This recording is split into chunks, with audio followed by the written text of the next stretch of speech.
Make sure to like this video and hit that subscribe button right now to see much more content just like this. By the time the rain stopped, the dead cattle were lying against Naomi Ellis's fence like dark islands in a brown inland sea. She stood beneath the sagging porch roof with water dripping from the brim of her husband's old army cap. Beyond the pecan trees, floodwater covered the lower pasture, the access road, and half the wooden bridge leading toward Bellwether Creek. A torn sheet of roofing twisted in the branches above the equipment shed. Somewhere behind the barn, a frightened calf bawled for its mother. Naomi had seen storms break things before. She had seen wind peel siding from military housing at Fort Stewart. She had watched flash floods turn desert roads into rivers during a deployment overseas. She had spent 16 years testing water in places where a wrong reading could send an entire unit to the hospital. But she had never seen her own land look defeated. Her 8-year-old grandson, Eli, stood behind the screen door in rubber boots and dinosaur pajamas. "Are they all dead?" he asked. Naomi kept her eyes on the fence line.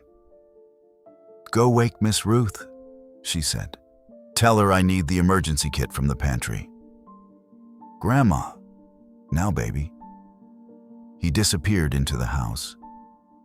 Naomi stepped off the porch and sank ankle-deep into mud. She carried a sample case in one hand and a shepherd's crook in the other. The morning air smelled of wet clay, broken pine, and something else she could not name. It was faint beneath the storm debris, almost metallic, with a sour edge that caught in the back of her throat. She followed the slope toward the cattle. 3 heifers were dead. A 4th lay on her side, breathing fast, foam gathered around her mouth. Naomi knelt beside the animal and touched her neck. The skin trembled beneath her palm. "Easy, Rose," she whispered. The cow's eye rolled toward her. Naomi looked at the floodwater pooled along the fence. A rainbow sheen moved across its surface, so thin it might have been oil from a tractor. Or something much worse. She opened her case, pulled on gloves, and filled 2 sterile bottles. One from the standing water, one from the narrow drainage ditch feeding into her pasture from the north. That ditch had not existed 2 years earlier. Before the county approved the Hawthorne Regional Livestock Center, runoff from the north fields drained east toward an old cypress swamp. But the development project had brought grading crews, concrete pads, holding pens, and a maze of buried pipes. County engineers had promised the new system would direct stormwater safely away from surrounding farms. Daniel had never believed them. Naomi looked toward the far edge of the property, where a line of young pines hid the processing facility from view. Her husband had stood in almost the same place 9 months earlier, hands on his hips, studying the ditch after a week of winter rain.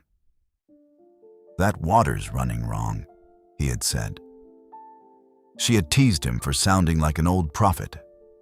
Then he had shown her the survey map. 3 weeks later, Daniel Ellis had driven his truck off a county road and into a ravine. The sheriff called it an accident. Naomi had spent 9 months trying to believe him. A pickup engine growled behind her. She turned. A white county utility truck crawled through the mud and stopped near the barn.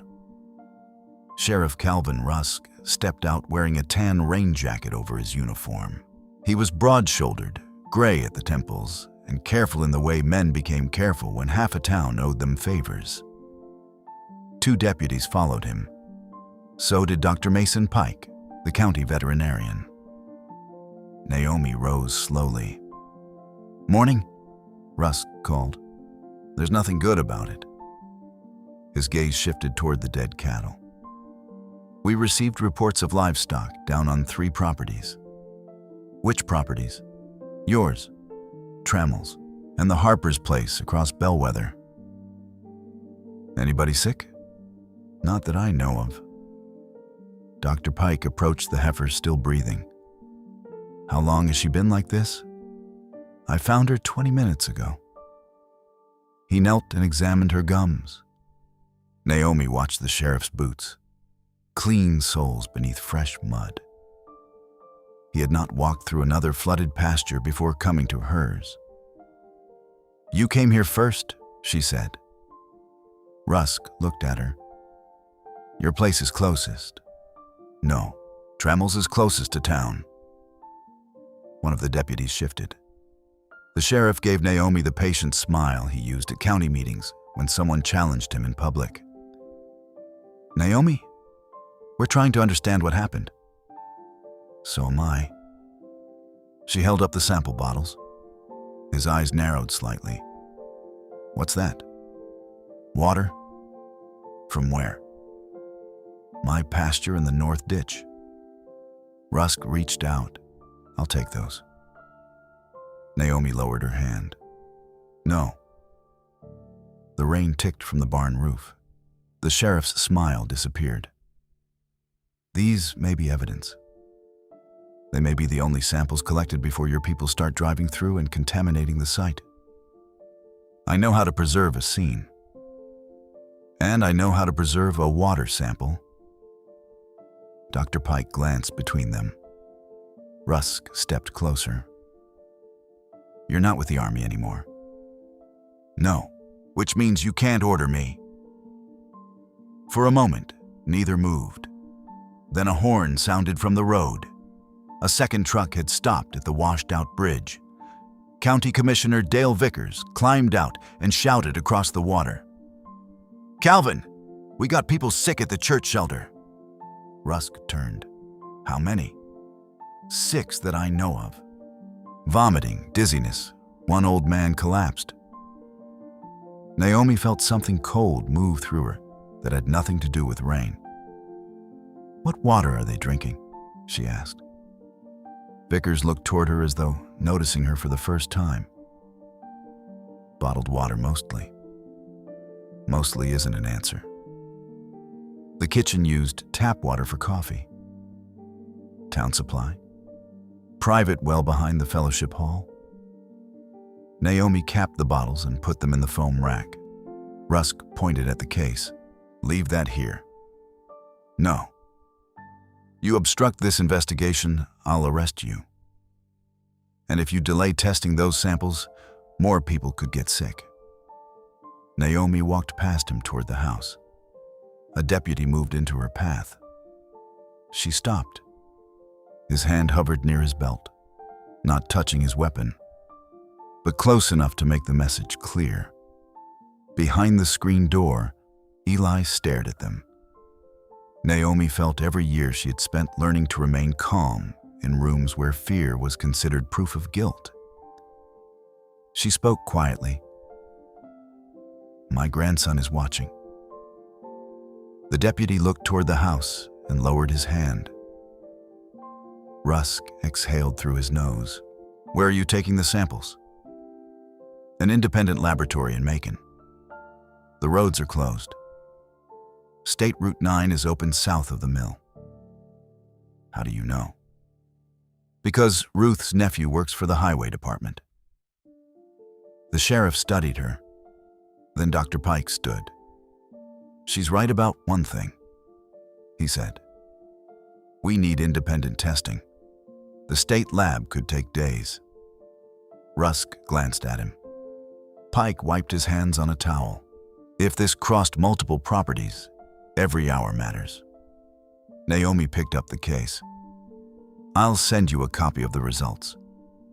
Rusk stepped aside. It was not permission. It was calculation. She knew the difference. Inside the house, Ruth Bell had dressed Eli and packed crackers, juice boxes, medication, and 2 flashlights into a tote bag.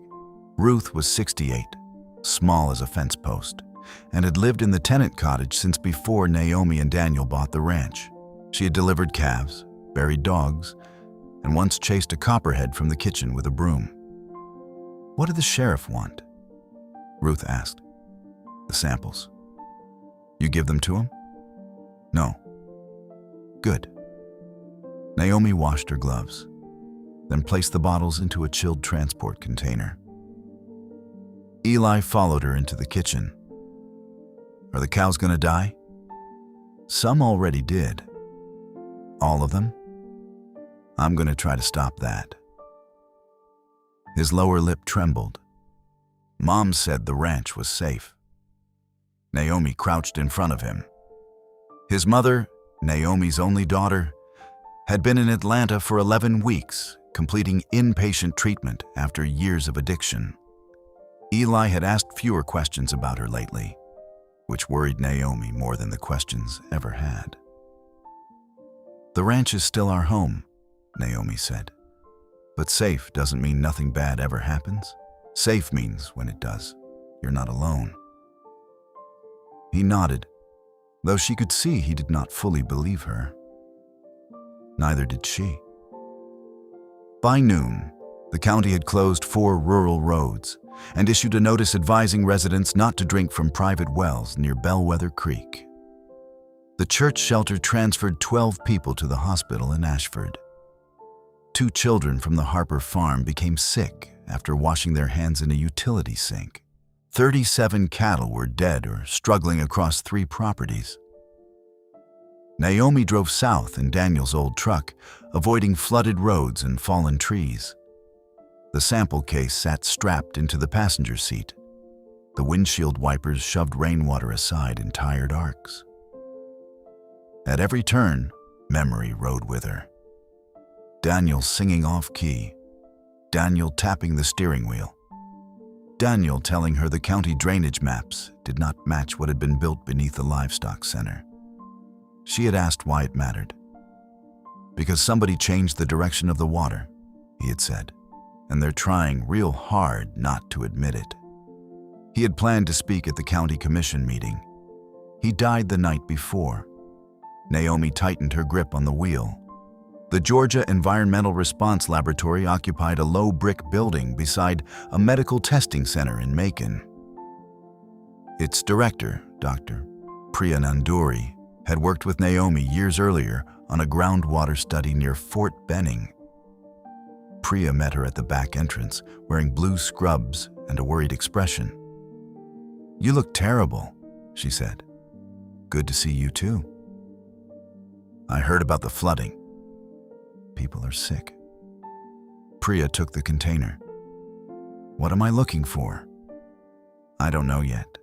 Test for pesticides, nitrates, heavy metals, petroleum products, veterinary pharmaceuticals, disinfectants, anything consistent with livestock processing waste." "That's not a test. That's a catalog." "I brought $4,000. Priya stared at her. "Naomi, it's what I have. I didn't ask for money. You run a lab, not a charity. And you once pulled me out of a Humvee that was filling with floodwater. That was my job. Today, this is mine." Priya motioned her inside. They logged the samples, photographed the seals, and documented the collection points. Naomi watched every step. "Chain of custody," Priya said. "No gaps. Especially not today." Priya glanced at her. "You think someone will challenge the results?" "I think someone already knows what they're going to say before the results come back." Her phone rang. Sheriff Rusk. Naomi let it ring twice before answering. "Where are you?" "At the lab." "Turn on the local news." She put him on speaker and found the live stream on a computer beside the intake desk. The screen showed a reporter standing in front of Naomi's ranch gate. Behind her, emergency vehicles crowded the road. A red banner read, "Possible source of contamination identified." The reporter spoke over images of dead cattle and floodwater. "County investigators are focusing on a private agricultural well located on property owned by Naomi Ellis, a former military water treatment specialist. Officials say containers found near the well may have held chemicals capable of contaminating local groundwater." Naomi stopped breathing. The screen changed. A deputy in protective gloves lifted a white plastic container from behind her pump house. The label had been partially torn away, but enough remained to show a black hazard symbol. Naomi had never seen it before. The reporter continued. A ranch employee has reportedly told investigators he saw Ellis near the well with similar containers late Tuesday night, several hours before the storm reached its peak. Priya muted the screen. Is that true? No. Who's the employee? Naomi already knew. There was only one ranch hand who had been on the property Tuesday night. Darius Cole had worked for Daniel for 6 years. He was 27, quiet, and better with horses than people. After Daniel died, Naomi kept him on, even when the ranch could barely afford payroll. He had eaten at her kitchen table. He had taken Eli fishing. He had stood beside Daniel's grave with his head bowed and tears running down his face. The sheriff spoke through the phone. You need to come back. Did you search my property? We had probable cause. Based on what? A witness statement. You found that container behind my pump house? Yes. It isn't mine. We need to discuss that in person. I'm discussing it now. Naomi, 3 of the sick people are in intensive care. And you've decided who did it before a single lab result came back. I didn't say that. You let a television crew onto my property. They're outside the perimeter. Convenient. Rusk's voice hardened. Come back to Bellwether County. The call ended. Priya looked at Naomi. You can't leave until these are running, Naomi said. I wasn't planning to. How fast? Initial screening in 6 hours. Confirmation by morning. I may not have until morning. Naomi drove home under a sky the color of bruised steel. By the time she reached Bellwether County, people had gathered outside the sheriff's office. Some held homemade signs demanding answers. Others simply stood in the rain, watching every vehicle that entered the lot. Naomi parked across the street. Conversation faded as she stepped out. A woman whose mare Naomi had helped save during a difficult birth looked away. A man from the feed store whispered something to his brother. Someone near the back shouted, "People could die because of you." Naomi kept walking. The front doors opened before she reached them. Sheriff Rusk stood under the awning. Inside, he said. No handcuffs? Don't make this harder. I didn't make any of it. A camera flashed. Naomi entered the building. In the interview room, Rusk placed photographs across the table. The white container, muddy footprints near the well, a length of hose, the partially opened pump house door. This was found 20 feet from your wellhead, he said. It was placed there. By whom? You tell me. He slid another photograph forward. Your boot prints are all over the area. It's my well. The container held an organophosphate livestock pesticide. Which one?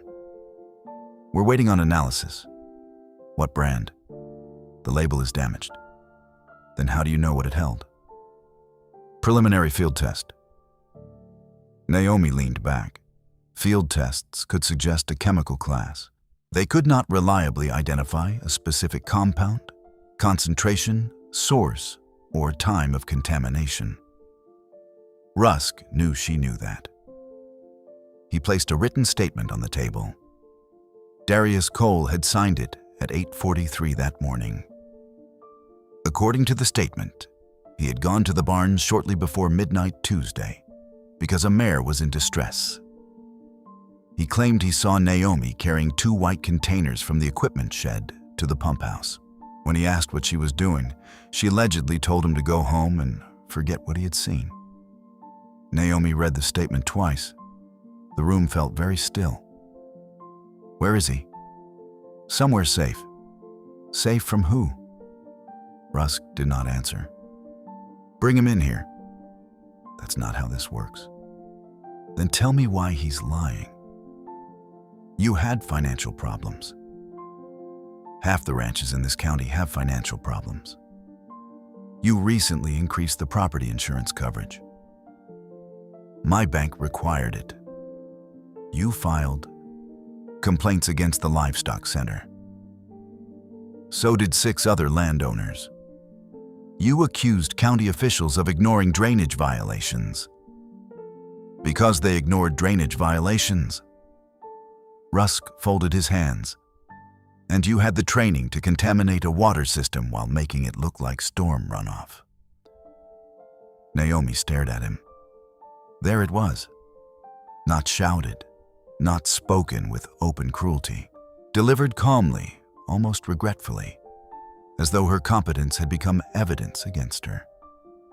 You've been waiting to say that, she said. I'm following the facts. No, you're arranging them. The door opened. Commissioner Dale Vickers entered without knocking. His raincoat was gone, and sweat darkened the collar of his pale blue shirt. We got another family sick, he said. The McCraes. Rusk stood. Where? Old Mill Road. Naomi looked at the wall map. The McCrae farm sat nearly 4 miles upstream from her ranch. Which well? She asked. Vickers frowned. What? Are they on a private well? Yes. Near Bellwether Creek? About half a mile off. That's upstream from me. Neither man spoke. Naomi stood and pointed toward the map. If contamination started at my well, it couldn't move 4 miles upstream through floodwater.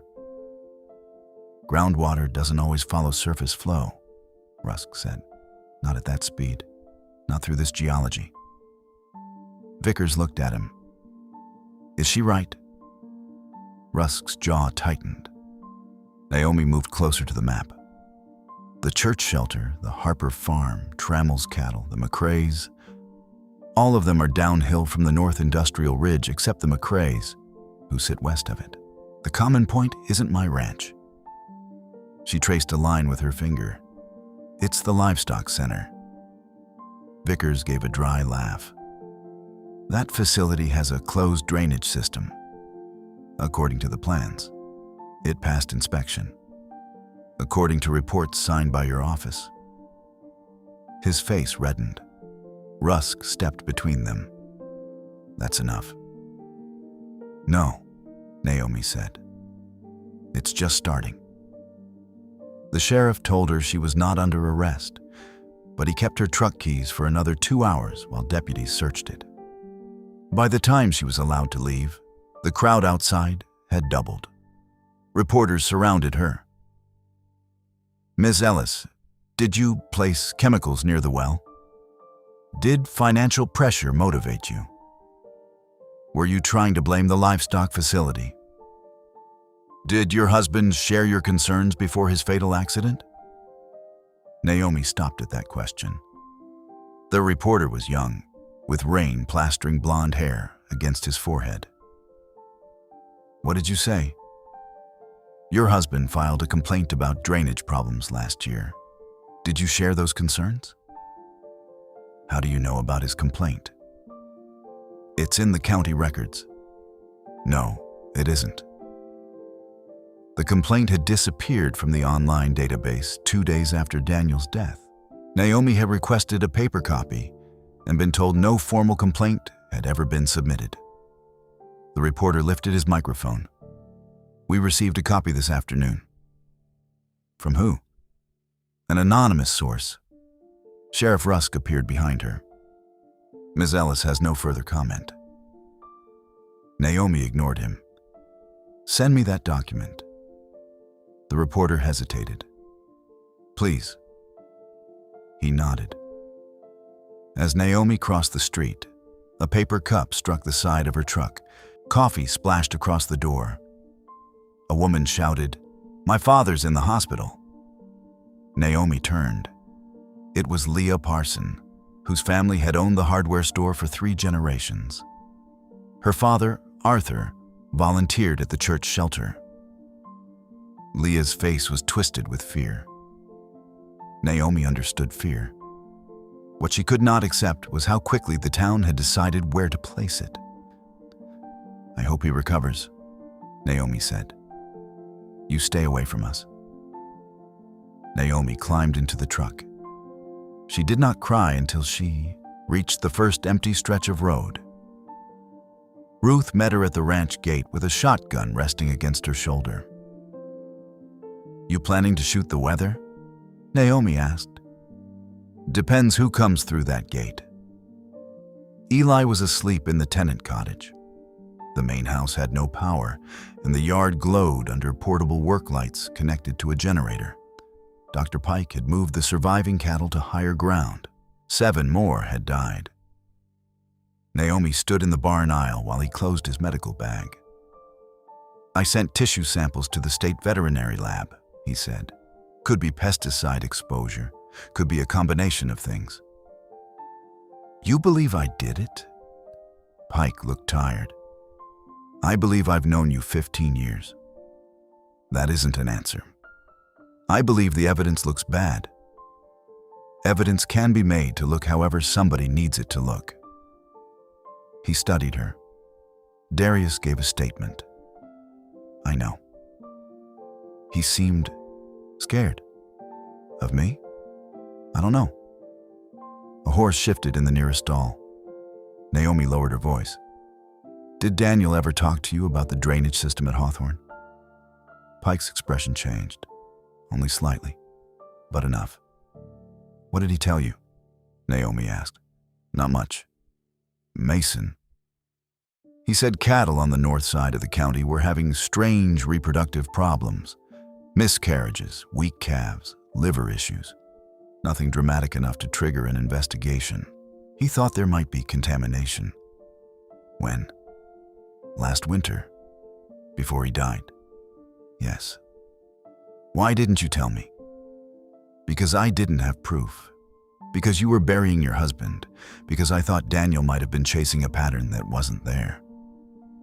"And now?" Pike looked toward the flooded pasture. "Now I think maybe he saw it first."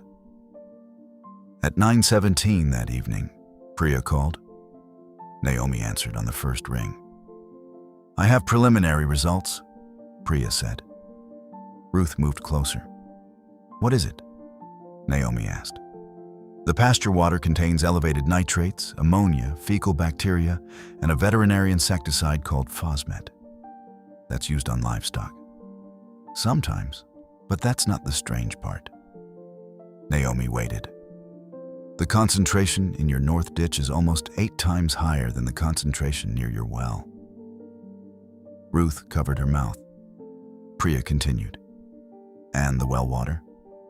"Yes. It's contaminated, but less than the surface samples."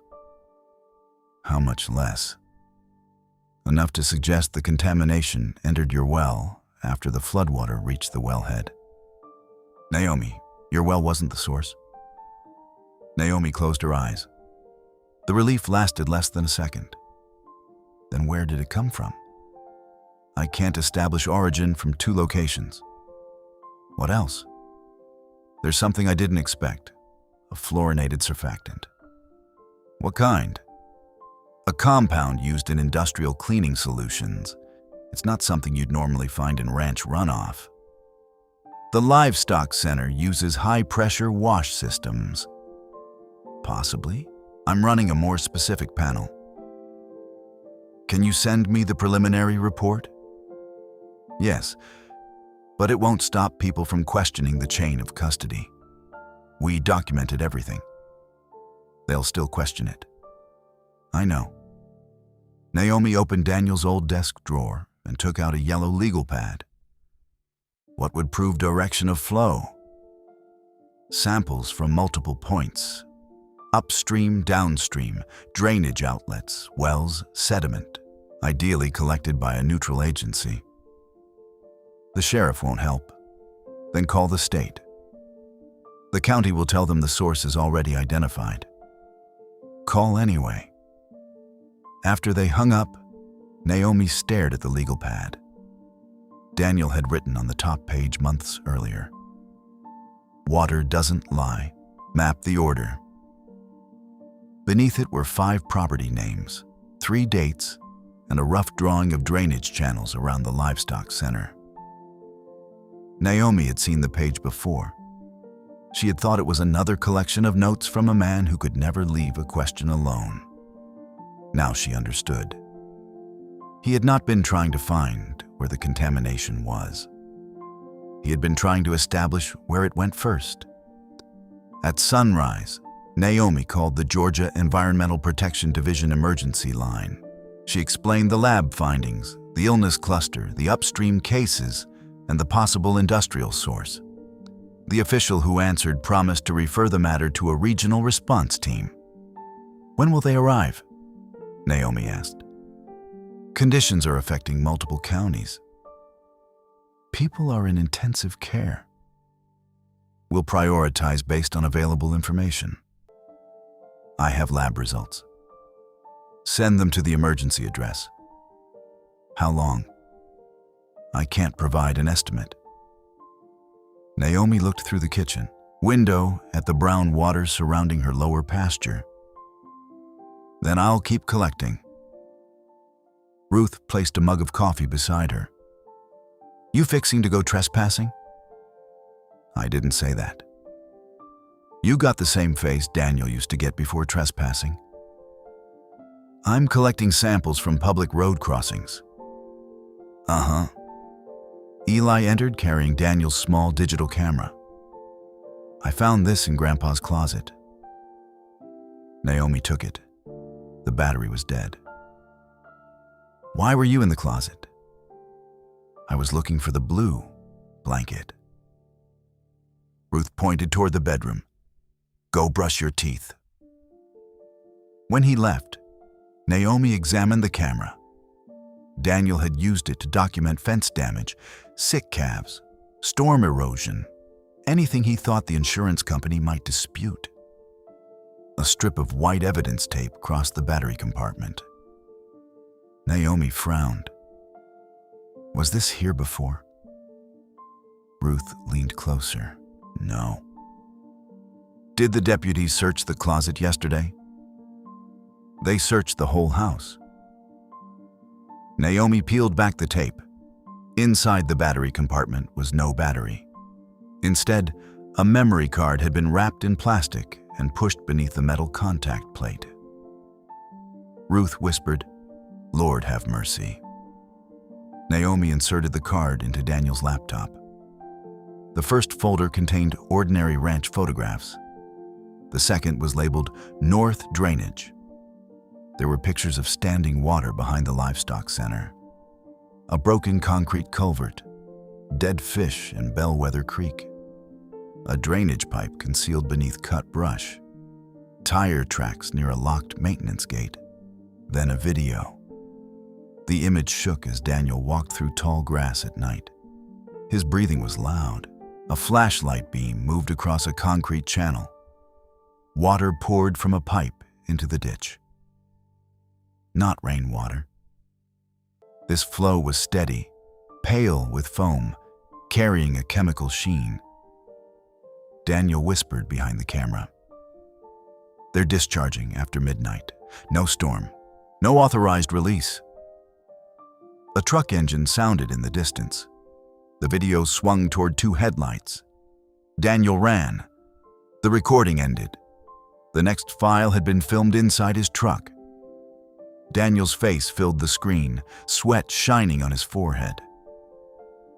"If anything happens to me, it wasn't because I fell asleep." Naomi's hand froze over the keyboard. Ruth sat down slowly. Daniel looked over his shoulder before continuing. The drainage plans were changed after approval. Somebody tied the wash system into the old storm channel. I saw Calvin Rusk's county vehicle at the maintenance gate, and Dale Vickers was with him. They know. The video lasted 19 more seconds. Daniel said he had copied inspection records. He had hidden them somewhere Naomi would understand once she stopped being angry at him. Then he smiled, a tired, crooked smile that made her chest hurt. "Baby, I know I promised I'd let this go, but if bad water crosses one fence, it'll cross another. You taught me that." The screen went black. Naomi sat in silence. Ruth began to cry, not loudly. Ruth never cried loudly. Naomi could not. Grief had already hollowed a chamber inside her 9 months earlier. Now something hot and terrible entered it. She stood. "Where are you going?" Ruth asked. "To the sheriff." Ruth rose so fast the chair scraped backward. "That man's in the video." "I know. You walk into his office with that card, he'll take it. I'll make copies. He'll still know what you found. He already knows Daniel found something." Naomi. Naomi turned. Ruth's face held a fear Naomi had never seen there. "You think Daniel hid that card from the sheriff?" Ruth asked. "He hid it from everybody. Maybe he knew the sheriff would search after he died. Maybe that tape wasn't put there yesterday. Maybe Daniel did it himself." Naomi looked at the peeled strip on the table. The sheriff's department used blue evidence tape, not white. Daniel had sealed the compartment to make it look inspected. Naomi sat again. He expected them to search. Yes. And he expected me to find it, eventually. Ruth wiped her eyes. "Then don't waste what he gave you." Naomi copied the files onto 3 drives. She uploaded an encrypted copy to Priya. She sent another to a military friend who worked in federal environmental compliance. Then she called the young reporter. His name was Owen Hart. They met at an abandoned gas station outside the county line. Owen arrived alone. Naomi checked his back seat, photographed his license plate, and told Priya where she was. "You think I'm working with the sheriff?" he asked. "I think trust should require more than a microphone and a polite face." "Fair enough." He gave her a copy of Daniel's complaint. The document included photographs she had never seen and described unauthorized drainage changes at the livestock center. A stamp on the final page showed it had been received by the county commission office 11 days before Daniel died. "Who sent this to you?" Naomi asked. "I can't reveal that." "You can if the person is trying to help prove my husband was killed." Owen's eyes sharpened. "Killed?" Naomi watched him carefully. "You asked about his accident yesterday." "Because his complaint was attached to the contamination story." "Who told you where to look?" "No one. The source sent it." "When?" "Yesterday morning. Before or after the sheriff searched my ranch." Owen checked his phone. 32 minutes before the press conference. Someone had wanted Daniel's complaint public, but not soon enough to prevent Naomi from being named. "What else was in the message?" she asked. A note that said, "The water started flowing before the storm." Naomi felt the pieces shift. Not enough to form a complete picture. Enough to show someone inside the county circle was frightened. She gave Owen only the preliminary lab report, not Daniel's video.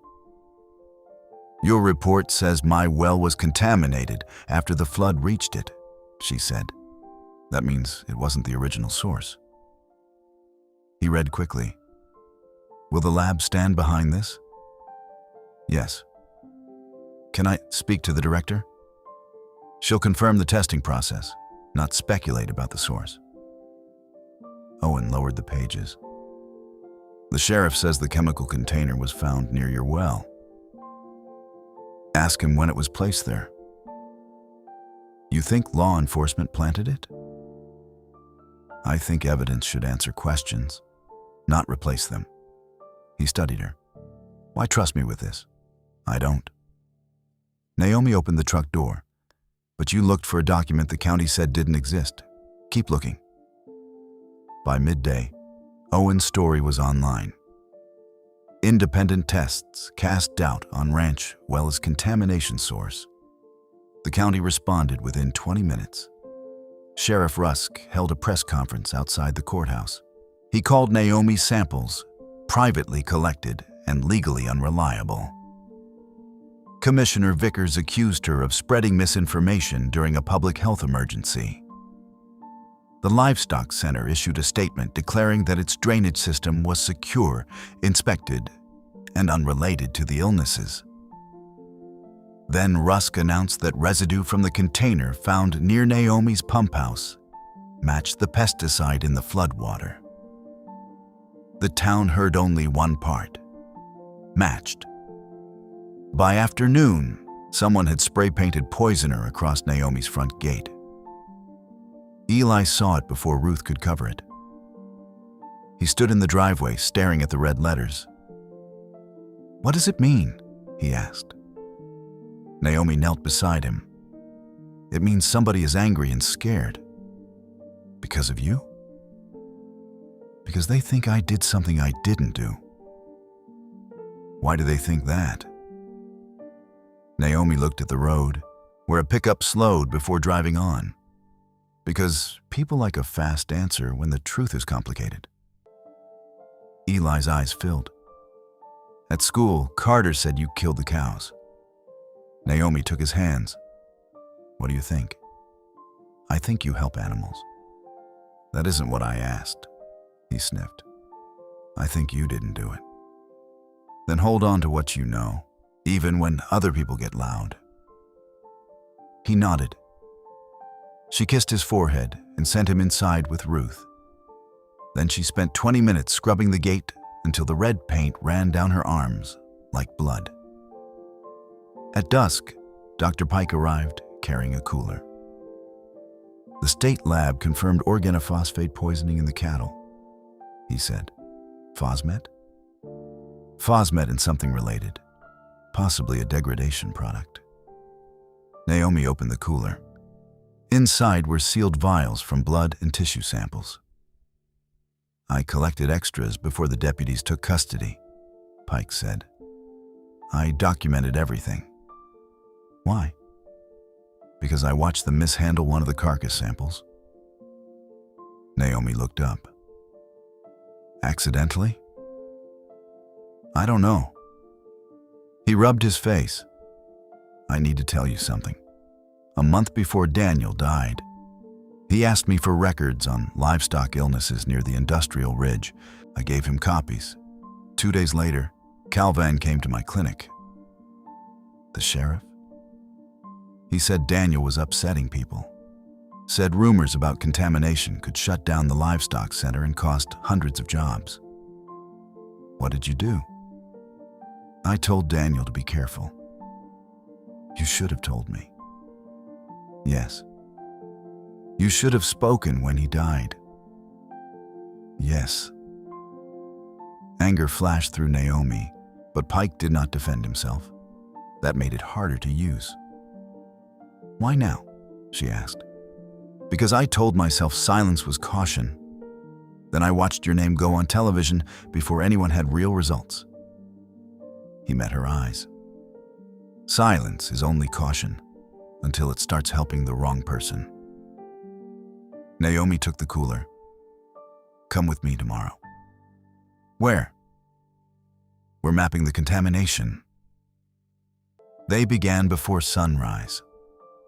Naomi, Pike, Ruth's nephew from the highway department, and Owen Hart collected water from roadside culverts, private wells, flooded fields, and stream crossings. Each sample was photographed, sealed, logged, and witnessed. The pattern became visible before the lab results did. Properties south and west of the livestock center had dead fish, sick animals, or discolored floodwater. Properties east of Naomi's ranch did not. The contamination spread in 2 directions from the industrial ridge. It did not radiate from her well. At the McCrae farm, 12-year-old Hannah McCrae lay on the porch beneath a blanket while her mother packed for the hospital. Naomi kept her distance. Mrs. McCrae watched her from the doorway. "They said you caused this," she said. "I know. My husband believes them. What do you believe?" The woman looked toward the muddy field. "I believe my children were sick before the creek topped its banks near your property." Naomi held up the sample bottles. "Then help me prove it." Mrs. McCrae let her collect from the kitchen tap and the backyard well. She also gave Naomi a jar of water filled the night before the storm for canning vegetables. Pre-storm water. A preserved snapshot. Priya called 6 hours later. "The McCrae jar contains the same surfactant and low-level phosmet," she said. "So does the well sample." Naomi stopped walking. "The contamination was there before the flood." "Yes." "And before my well was affected." "Yes." "What about the other samples?" "The highest concentrations are from a culvert on County Road 12. That culvert sat directly below the Livestock Center's western drainage boundary." Naomi looked toward the ridge. "We have it." "You have a pattern," Priya warned, "not definitive proof of the exact discharge point. Enough for the state?" "More than enough to force an inspection." But when the state environmental team arrived that evening, the Livestock Center refused entry. Its attorney claimed unsafe flood conditions and demanded a warrant. Sheriff Rusk supported the refusal. Naomi watched from the public road as state vehicles waited outside the locked gate. Beyond the fence, workers in yellow rain suits moved equipment toward the rear of the property. "They're cleaning," she said. Owen raised his camera. "They say they're securing the site. They're destroying the trail." A black SUV pulled up behind them. "Commissioner," Vickers stepped out. He walked directly toward Naomi. "You need to stop," he said. "Stop collecting poisoned water. Stop inflaming the town. People are in the hospital. And every hour you spread accusations, families wonder if they'll have jobs next month. You care more about the facility than the people drinking what came out of it. You don't understand what's at stake? Then explain it." Vickers glanced at Owen. "Not with a reporter recording." "Then there's nothing to say." He grabbed Naomi's arm, not hard, but publicly, possessively. She looked down at his hand. Vickers released her. "My office fought for that facility," he said. "It brought tax revenue, contracts, roads, work. You think a county like ours gets many chances? A chance that poisons wells isn't a chance. That is not proven. My lab results say otherwise. Your lab, my water." His expression hardened. "You always did think you were smarter than everybody here." Naomi almost laughed. There it was again. Competence reshaped into arrogance the moment it became inconvenient. "No," she said. "I think water flows downhill, evidence should be preserved, and dead cattle can't vote for you." Owen's camera captured Vickers's face. The commissioner stepped back. "You're going to regret making this personal. It became personal when my husband died."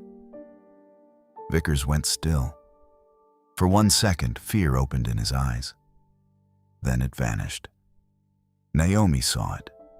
So did Owen. That night, someone set fire to her equipment shed. The flames reached the roof before Ruth smelled smoke. Naomi woke to the sound of breaking glass and Eli screaming from the hallway. She ran outside barefoot.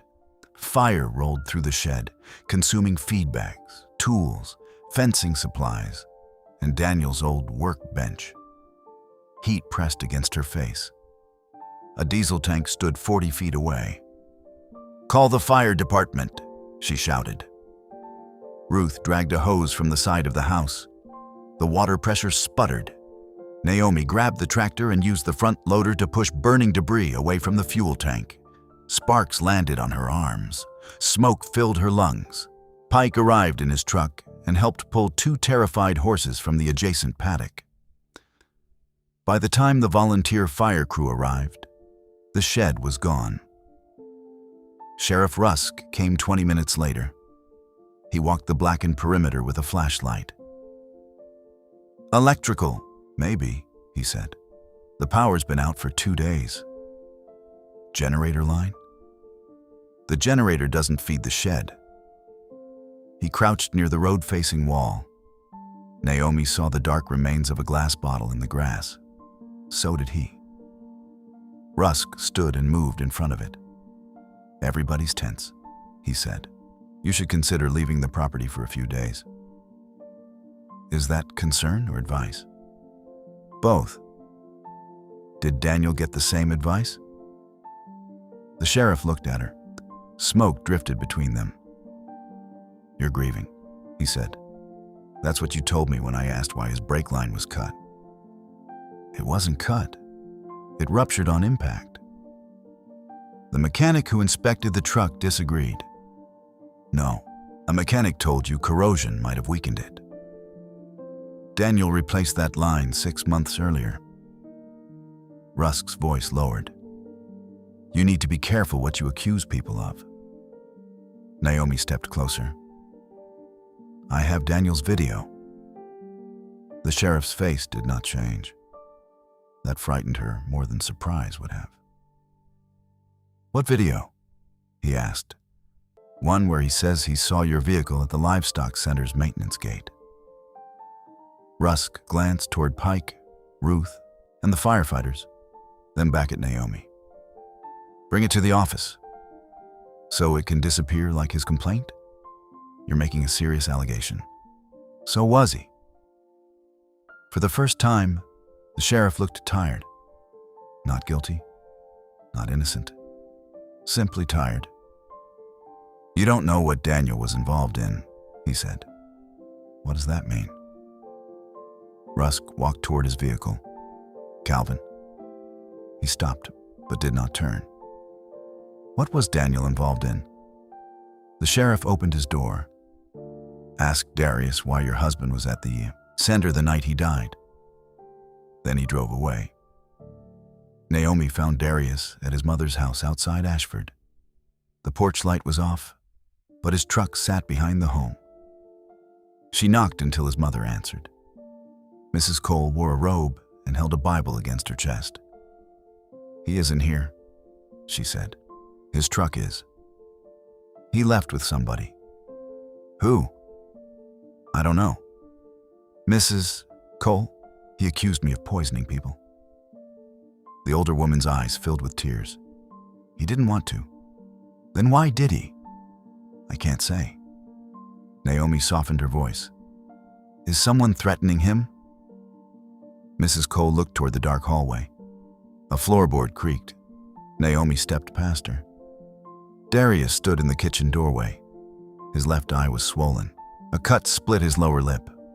"You need to leave," he said. "Who did that?" "I fell." "Don't insult me." His mother began to cry. Darius looked away. Naomi entered the kitchen and closed the door. Sheriff Rusk said to ask why Daniel was at the livestock center the night he died. Darius's head snapped up. "You talked to Rusk?" "He talked to me."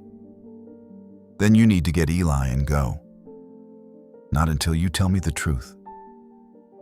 "You don't understand." "I understand that you signed a statement saying you saw me carrying pesticide to my well." His jaw tightened. They had pictures. "Of what?" "My brother." Darius sat at the table. His hands trembled. "My brother Jamal got picked up last month. Pills in the truck, not his first charge. Rusk said he could make sure Jamal went away for 10 years, or he could help him get treatment." in exchange for your statement. He told me what to say. Said nobody would get hurt if I cooperated. Said the county only needed time to calm people down. People are already hurt. I know. Did you see who planted the container? He shook his head. Did you plant it? No. Were you at the ranch Tuesday night? Yes. The mayor was colicking. I saw a county truck near the pump house when I came up the back road. Whose truck? Road maintenance. No plates on the back. Who was driving? I couldn't see. Naomi pulled out her phone. Say all of that again. Fear crossed his face. I can't. You can. They'll hurt my mother. They already hurt you. That was a warning. Naomi sat across from him. Daniel trusted you. Darius closed his eyes. He shouldn't have. What does that mean? Darius opened them again. The night he died. I was with him. The room seemed to narrow. Mrs. Cole stopped crying. Naomi's voice came out barely above a whisper. Tell me. Darius stared at the table. Daniel found out they were flushing waste through the storm line after midnight. He asked me to help him get inside the maintenance area. My cousin worked security there and gave me an old access code. Why didn't Daniel tell me? He said you'd stop him. He was right. We went in around 10. He took pictures of a bypass valve and copied files from an office computer. What files? Inspection reports, payment records, emails. I don't know. He put them on a flash drive. Where is it? I never saw it after that. What happened? A truck came through the gate, sheriff's SUV behind it. Daniel told me to run through the drainage field. He went for his truck to draw them away. Naomi gripped the edge of the table. You left him. Darius flinched. Yes. What did you hear? Engines. A horn. Then something like metal hitting metal. And you said nothing. I went back the next morning. The road was blocked. They said he'd gone off the ravine. You said nothing. I was scared. For 9 months? Darius's voice broke. Every day. Naomi wanted to strike him. She wanted to drag him to the sheriff's office. She wanted to ask him how many mornings he had looked her in the eye while carrying that truth. Instead, she asked, Did you see anyone tamper with Daniel's truck? No. Did you see another vehicle chase him? Yes. Which one? A dark pickup, county fleet markings on the door. Vickers? I couldn't see the driver. Naomi placed her phone between them. Record a statement. Darius stared at it. I'll get Jamal into treatment, Naomi said. You can't promise that. No, but I can call people who owe me favors, and unlike Rusk, I won't make your brother's freedom depend on a lie. His mother touched his shoulder. Tell her, she whispered. Darius recorded everything. At the end, Naomi asked one final question. Who told you to blame me? Darius looked directly at the phone. Sheriff Calvin Rusk. They left the house through the back door. Pike drove Darius and his mother to an undisclosed motel outside Macon. Owen arranged legal counsel. Priya stored the recording on secure servers. Before dawn, Naomi received a message from an unknown number. You have Daniel's camera. They know. She stared at the screen. Then another message arrived. The files are under the place where water first entered your land. Naomi read the words 3 times. The place where water first entered your land. She thought of Daniel's legal pad. Mapped the order. The old stone spring house stood on the highest western corner of the ranch. When Daniel's grandfather worked the property, A natural spring fed a narrow channel into a livestock pond. The spring had dried after years of drought, but Daniel refused to tear the structure down. "First water the Ellises ever owned," he used to say. Naomi drove there alone in the gray light before sunrise. The spring house door hung crooked. Mud covered the floor. She searched the walls, roof beams, and stone trough. Nothing. Then she noticed a flat rock beneath the old inlet pipe, marked with a small X. Daniel always marked fence posts that needed repair with an X. She pried the stone loose. Under it lay a rusted ammunition box wrapped in plastic. Inside were paper records, a flash drive, and a letter addressed to Naomi. She opened the letter first. "Baby, if you found this, then I failed to come home and explain why I kept pushing. You will be angry with me. You should be. I discovered the Livestock Center's stormwater plans were altered after county approval. The approved design sends wash runoff into a line treatment basin. The built design sends overflow into an abandoned agricultural drain that crosses our north boundary. That is bad, but it is not the worst part. The county knew before the center opened. Calvin knew. Dale knew. Mason may suspect, but I do not think he is part of it. The original contamination complaints came from land owned by families who could not afford lawyers. Their reports were buried. When I asked questions, Hawthorne's people offered to buy our ranch. When I refused, the bank suddenly called our loan. I need you to understand something else. I took money from them.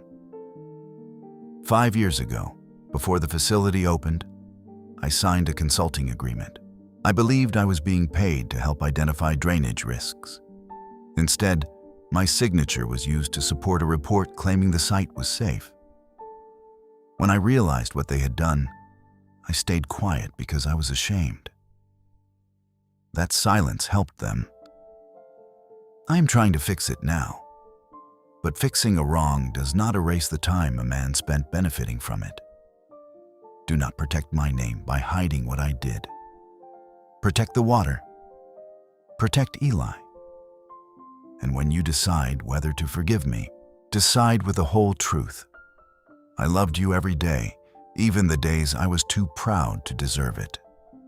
Daniel Naomi lowered the page. The morning wind moved through the dry grass. For months, she had made Daniel into a martyr because grief preferred clean shapes. A loving husband, a stubborn rancher, a man killed for telling the truth. But the truth was not clean. He had taken money. He had helped legitimize the project. He had stayed silent until the danger reached his own fence. Naomi pressed the letter against her chest. Her anger did not make her love disappear. Her love did not make his failure smaller. That was the discovery Daniel had left her.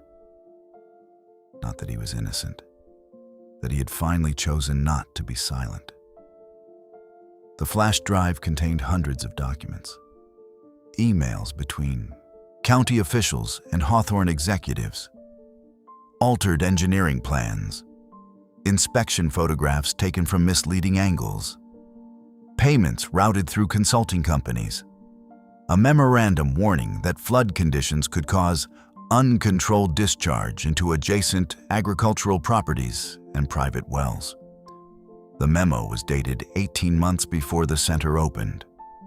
One email from Commissioner Vickers read, "Calvin can handle local complaints. Daniel Ellis is the only variable." Another, sent 3 days before Daniel died, said, "If Ellis releases the bypass footage, financing collapses. Resolve before Thursday." Naomi read it twice. Resolve. A word polished, smooth enough to hide anything. She copied the files and called Owen. "Come to the ranch," she said. "Bring your camera, your lawyer, and somebody from a national network." "What did you find?" "The reason my husband died." Before Owen arrived, the county moved against her. At 8:10, deputies surrounded the ranch. Sheriff Rusk stood at the gate holding a warrant for Naomi's arrest on charges of evidence tampering, reckless endangerment, and obstruction. Ruth watched from the porch with Eli behind her. Naomi walked to the gate carrying Daniel's letter in one pocket and a copy of the flash drive in the other. Rusk approached alone. "Open the gate," he said. "You know the well wasn't the source. Open it." "You know," Darius recanted. Rusk's eyes changed, only slightly. "But enough." Naomi continued. He recorded a statement. "Darius Cole is a frightened young man with a criminal family. His brother's addiction doesn't make your coercion legal. You think a recording saves you? No." She looked toward the road. Cars were approaching. Owen's news van, 2 state environmental vehicles, a black sedan belonging to the attorney Darius had hired. "What saves me is the truth arriving from more than one direction." Rusk looked back. For the first time since the storm, he seemed uncertain. The state environmental team stepped out of their vehicles with an emergency administrative order granting access to the livestock center and surrounding drainage corridors. Owen began broadcasting live from the roadside. Naomi opened the gate. Rusk reached for her wrist. Dr. Pike drove his truck between them. "You arrest her," Pike said. "You arrest me too."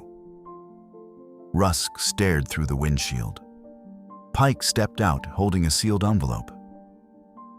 "These are veterinary toxicology results showing the cattle were exposed before Naomi's well tested positive. I also have records of similar livestock illnesses dating back 14 months. Neighbors began arriving. The McCraes, the Harpers, families whose wells had been contaminated. Even Leah Parson from the hardware store stood near the ditch, her face pale. Her father had awakened in the hospital that morning. Rusk looked at the growing crowd. Public power was changing shape. He knew it. So did Naomi. Commissioner Vickers arrived in a county SUV, followed by 2 Hawthorne attorneys. "This gathering is interfering with an active investigation," he shouted. Owen turned his camera toward him.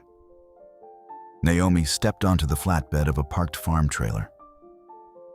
She had not planned a speech, but she had spent her life reading Water Under Pressure, and the town was nothing but pressure now. "My name has been on your televisions for 3 days, she said. "You heard I poisoned my own well. You heard I carried pesticide to my pump house. You heard my training made me capable of contaminating this county." The crowd quieted. What you did not hear was that the McCray well tested positive before flood water reached my property. You did not hear that contamination levels were highest below the livestock center. You did not hear that county officials received warnings 18 months ago. Vickers pointed at her. "This is not the time for unsupported allegations." Naomi held up Daniel's flash drive. "These are the county's own records." Murmurs spread.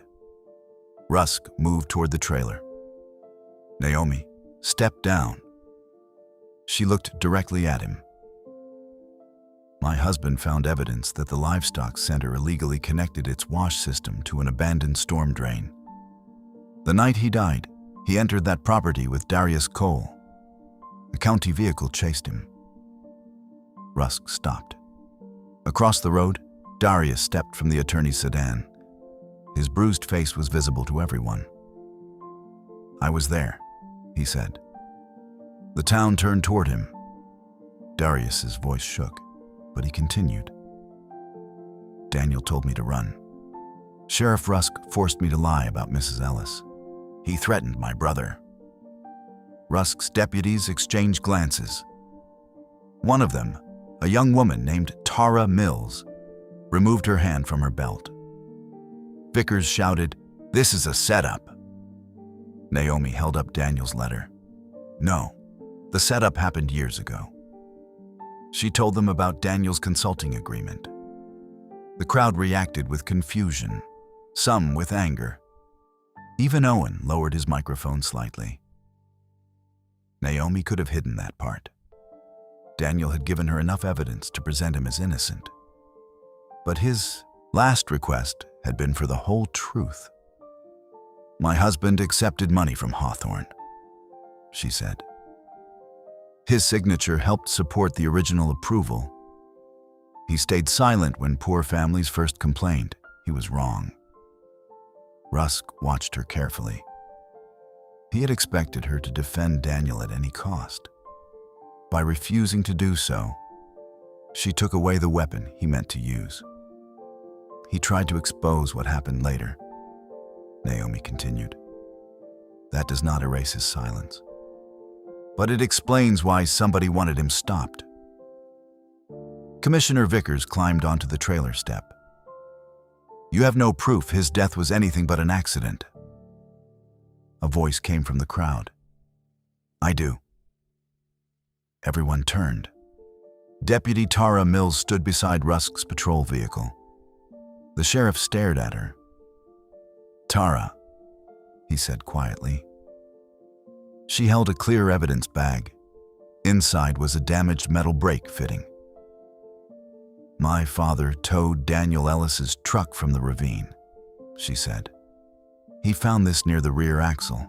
The brake line had been loosened before impact. Naomi's knees almost gave way. Rusk walked toward Tara. Where did you get that? My father kept it because the evidence log never listed it. He gave it to me after the fire at Mrs. Ellis's shed. You concealed evidence. No, Tara said. You did. The crowd erupted. Rusk raised his hands. Everybody calmed down. Vickers stepped backward from the trailer. His eyes searched the road. The livestock center's western gate stood half a mile away. A siren sounded from that direction, then another. A state environmental inspector shouted into her radio. Fire at the treatment basin. Black smoke rose beyond the pine line. Naomi looked at Vickers. He ran. For an older man, he moved fast. He jumped into his SUV and accelerated toward the livestock center. Rusk lunged for his patrol car. Naomi climbed into Pike's truck. What are you doing? Pike asked. He's going to destroy the bypass. State vehicles followed. So did deputies, reporters, and half the people gathered at the ranch. They reached the facility as flames rolled from a maintenance building near the drainage basin. Workers ran through smoke. Sprinklers sprayed weak arcs over the concrete yard. Vickers's SUV crashed through a temporary barrier and stopped near the rear channel. He jumped out carrying a red fuel can. Naomi saw him disappear behind the treatment tanks. She ran after him. Naomi! Pike shouted. The ground shook under a distant explosion inside the maintenance building. Smoke thickened. Water from broken pipes rushed across the concrete. Naomi rounded the treatment basin. Vickers stood beside a steel control box connected to a large buried pipe. He poured fuel across a stack of records and cardboard cartons. Stop! Naomi shouted. He turned. Rain began falling again, light at first. You should have left it alone, he said. Daniel tried that? Daniel was part of it. I know. That answer unsettled him. Vickers dropped the empty can. Then you know he took the money? Yes. He signed the report? Yes. He came back demanding more. Naomi felt the world narrow. What? He said he wanted $200,000 or he'd release the footage. Daniel wouldn't. But she stopped herself. The truth had already taught her not to make saints too quickly. Do you have proof? She asked. Vickers laughed bitterly. You still think this is about good people and bad people? It was about keeping a county alive. Hawthorne was leaving. The bank was failing. Farms were going under. That center brought 300 jobs. And poisoned wells. We thought the treatment basin could handle it. You knew it couldn't. We were going to fix it. When? After the bond refinancing. After more families got sick. Nobody was supposed to get sick. Vickers reached into his jacket. Naomi tensed. He pulled out a phone. Daniel called me the night he died, he said. He said he had the files. He asked for money. Play it. The phone screen was cracked, but he found an audio recording. Daniel's voice emerged through the rain. I want $200,000 transferred by noon tomorrow. Vickers's recorded voice answered. You think you can blackmail the county? I think you owe for what you did. You signed the report. And I'm ready to admit it. You'll go down too. Then we go together. The recording ended. Vickers watched Naomi. He wasn't a hero. No, she said. He was a man trying to undo something after waiting too long. He wanted money. For what? Vickers hesitated. Naomi understood. You assumed it was for him. He gave me an account number. What account? Vickers looked away. Naomi stepped closer. What account? A legal trust. For the affected families. Vickers said nothing. Daniel had demanded money. But not to enrich himself. He had tried to force restitution before releasing the evidence. It was reckless, illegal, proud, and exactly like him. You killed him anyway, Naomi said. I didn't touch his truck. Who did? Vickers's gaze shifted past her. Sheriff Rusk stood at the end of the concrete channel. His weapon was drawn. Step away from the commissioner, he said. Rain struck the metal tanks. Naomi raised her hands. Vickers looked at Rusk with open panic. You said you handled the truck, he said. Rusk's expression hardened. Dale, shut your mouth. The words carried clearly through the wet air. Naomi's phone was recording in her shirt pocket. She prayed the microphone could hear. Rusk moved closer. The fire is spreading, Naomi said.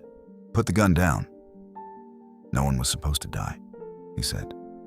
That seems to be everybody's favorite excuse. Daniel drove too fast. Because you chased him. I wanted the files. You loosened his brake line. Rusk's jaw worked. He was going to ruin hundreds of families. So you ruined mine. He could have stopped. Could you? The question struck him. Behind Rusk, smoke crossed the yard. Sirens grew louder. He pointed the weapon toward Vickers. Give me the phone. Vickers backed against the control box. No. Dale. You said the crash would look clean. Give me the phone. Naomi shifted slightly. Rusk swung the gun toward her. Don't. She stopped. A metallic groan came from beneath the concrete. Water surged through the drainage pipe. The renewed rain was filling the illegal bypass. The control box shuddered. Naomi saw the pressure gauge rising. Move away from the valve, she said. Neither man listened. The channel's pressurizing. Rusk took another step. Phone. The pipe ruptured. A wall of foul water exploded from the side of the control housing. It struck Vickers first, throwing him against the railing. Rusk lost his footing. His gun skidded into the channel. Naomi grabbed the rail as contaminated water rushed around her knees. Vickers fell over the edge. His hand caught a lower support beam. Below him, brown water poured into the open drainage trench. Help me, he screamed. Naomi moved toward him. Rusk crawled for the gun. Deputy Tara Mills appeared through the smoke with 2 state officers. Sheriff, don't move. Rusk reached the weapon. Tara fired once into the concrete beside his hand. He froze. Naomi dropped to her knees and grabbed Vickers' wrist. He looked up at her, shocked. "You're saving me? I'm not letting you become another secret in the water." Pike and a firefighter helped pull him over the rail. Rusk was handcuffed beside the ruptured bypass valve. Commissioner Vickers lay coughing on the concrete while Owen Hart's camera captured the entire scene from behind a state vehicle. For the first time, the town saw the illegal system with its own eyes.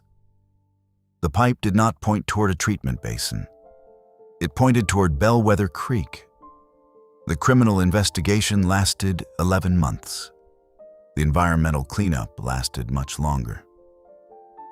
Sheriff Calvin Rusk was charged with murder, evidence tampering, witness coercion, arson conspiracy, and obstruction. Investigators later proved he had loosened Daniel's brake fitting during the hours before the crash, then pursued him down the county road after the livestock center break-in. Commissioner Dale Vickers accepted a plea agreement after turning over county records and testifying against Rusk. He admitted approving altered inspection reports, concealing contamination complaints, and authorizing illegal discharges during periods when the treatment basin exceeded capacity. He claimed he had never ordered Daniel's death.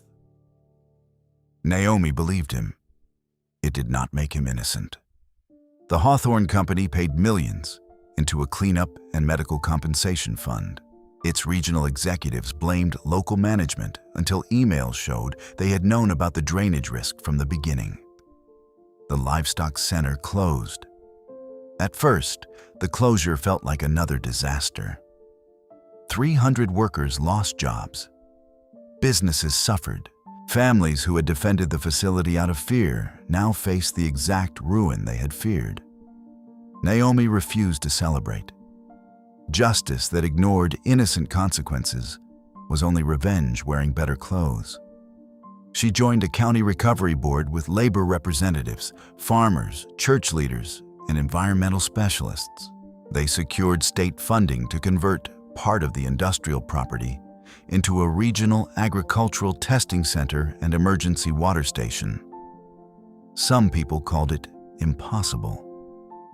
Naomi had learned that impossible often meant nobody powerful had decided to care yet. Darius entered a witness protection agreement during the trial. His brother, Jamal, received treatment through a veterans-affiliated rehabilitation program after Naomi contacted an old Army medic who ran outreach services in Atlanta. Darius returned to the ranch months later. He stood at the repaired gate with his hat in his hands. "I don't expect my job back," he said. Naomi looked across the pasture. New grass covered the places where contaminated mud had been removed. The herd was smaller. The debts were larger. Life had not reset itself simply because the truth came out. "You lied about me," she said. "Yes." "You stayed quiet about Daniel." "Yes." "You let me trust you." His eyes lowered.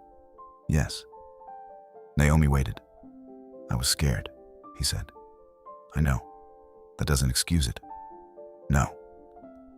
He nodded. She handed him a pair of work gloves. "You don't get the same job back." He looked up. "You work cleanup and fence repair. You attend every court date. You speak at the county schools when they ask what fear can make a person do." "Yes, ma'am." "And you earned trust from the beginning." Darius pulled on the gloves. "I can do that." "We'll see." Dr. Pike released his old livestock illness records to the state, testified publicly about his failure to report the patterns sooner. Some ranchers stopped using his clinic. Others trusted him more. He came to Naomi's place every Thursday without charging until the surviving cattle were healthy. Deputy Tara Mills became interim sheriff after Rusk's arrest. Her first order required every evidence room entry to be digitally logged and independently reviewed. She also reopened 6 complaints that had been dismissed during Rusk's tenure. Owen Hart's reporting won awards. Naomi kept the first article he had written pinned inside Daniel's desk. Not the award-winning investigation, the earlier one that said she might have poisoned the well. She kept it because truth had not arrived all at once, and neither had courage. Leah Parson came to the ranch one morning carrying a gallon of red paint. Naomi met her at the gate. Leah looked at the faint stain where the word poisoner had been scrubbed from the wood. "My father wants to apologize," she said. "He can do that himself." "He's ashamed." "So was I when the whole county watched deputies search my home." Leah looked down. "I threw the coffee." "I know. I thought my father was dying." "I know that too." Leah held up the paint. "I wanted to fix the gate." Naomi considered her. Painting over something isn't the same as fixing it. "No. First, you sand it." Leah nodded. They worked for 3 hours in the sun. They did not become friends that day. But when they finished, the gate was clean, and something between them had become possible. Eli returned to school after the worst of the threats ended. On his first day back, Carter called Naomi a criminal again. Eli punched him. Naomi received the call before lunch. She sat with him in the principal's office while he stared at his shoes. "Did he deserve it?" Eli asked on the drive home. "That isn't the same as asking whether you should have done it." "He lied about you." "So did half the county. You planning to punch all of them?" Eli considered this. "No." "Good. Your hand would get tired." He smiled reluctantly. Naomi reached across the truck and squeezed his shoulder. "You defend people with truth when you can. You use your fists when somebody's in immediate danger. You understand?" "Yes, ma'am." "And tomorrow you apologize for hitting Carter." "Even if he doesn't apologize?" "Yes." "That's not fair." "No, but dignity isn't something other people get to control." That evening, Naomi showed him Daniel's letter. Not all of it. Only the final lines. "Protect the water. Protect Eli."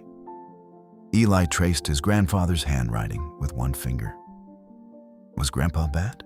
he asked. Naomi looked toward the pasture where Daniel had taught him to throw a rope. "No." "Was he good?" "Yes." Eli frowned. "That doesn't make sense." "It will." Naomi folded the letter. "He did something wrong because he was afraid and ashamed. Then he tried to fix it. People are more than the worst thing they've done, but they're still responsible for it. Do you forgive him?" Naomi looked toward the setting sun. "Some days." The county restored Daniel's original complaint to the public record. At the first commission meeting after the trial, officials proposed naming the new water testing center after him. Naomi stood before the packed chamber. "No," she said. The room fell silent. She could see surprise on the faces of people who expected grief to accept every tribute. "My husband helped expose what happened," she continued. "He also signed a report that helped it happen. Naming the center after him would make the story easier than it was." A council member adjusted his glasses. "What do you propose?" Naomi looked toward the families seated behind her. The McCrays, the Harpers, the relatives of workers who lost jobs. Families whose original complaints had been ignored because they lacked money, influence, or the right last names. "Name it Bellwether Community Water Center," she said. "Put every affected family's name inside. Put Daniel's there too. Not above them." The proposal passed unanimously. The center opened 18 months after the storm. It occupied the renovated front building of the former livestock facility. The illegal bypass pipe had been removed, but one section was preserved behind glass in the lobby. A plaque beneath it read, "Water follows the path we give it. So does responsibility." Naomi became the center's first director. She did not abandon the ranch. Every morning she checked cattle before driving to the laboratory. Every evening she returned home through the repaired gate. Her daughter Camille completed treatment and moved into a small house near Ashford. Recovery was not clean or quick. There were missed appointments, arguments, and nights when Naomi feared the phone would ring with terrible news. But Camille kept trying. Eli began spending weekends with her. The first time Naomi watched her daughter drive away with him, fear tightened every muscle in her body. Ruth stood beside her on the porch. "You can't hold everybody forever," Ruth said. "I can try. That's not love. That's livestock management." Naomi laughed for the first time in days. The ranch slowly recovered. Settlement money paid the bank debt, but Naomi refused an offer to sell the property to a development group. Instead, she placed most of the land into a conservation agreement protecting Bellwether Creek and the surrounding wetlands. Some neighbors did the same. Others did not. That was the truth of change. It came unevenly, one fence at a time, one choice at a time. 2 years after the storm, Naomi walked the north pasture with Eli after a spring rain. He was 10 now, taller, quieter, carrying his own water testing kit. They stopped beside the rebuilt well. "What do you smell?" Naomi asked. He lifted the bottle. "Nothing. Good water often smells like nothing. What else?" He studied the surface. No film, no cloudiness. "And what does that prove?" "That it looks clean." "Does looking clean mean it is clean?" "No." "What do we do?" "We test." He filled the bottle carefully. Across the pasture, Darius repaired a fence with 2 high school students from the county agricultural program. Pike's truck moved slowly along the ridge. Ruth sat beneath the pecan trees, yelling instructions nobody had requested. Life had not returned to what it was before the flood. Naomi no longer wanted it to. Before the storm, the town had trusted polished reports, familiar families, and men who said everything was under control. Afterward, people learned to ask where the water came from, who had tested it, who had signed the page, and who benefited from silence. Not everyone welcomed those questions, but they were asked. That mattered. Eli capped the sample bottle and placed it in the case. "Grandpa said water doesn't lie," he said. Naomi looked toward Bellwether Creek, clear again beneath the afternoon sun. "No," she said, "people lie about water." They walked back toward the house as the light spread gold across the recovering land. Behind them, the well stood quiet, deep and clean.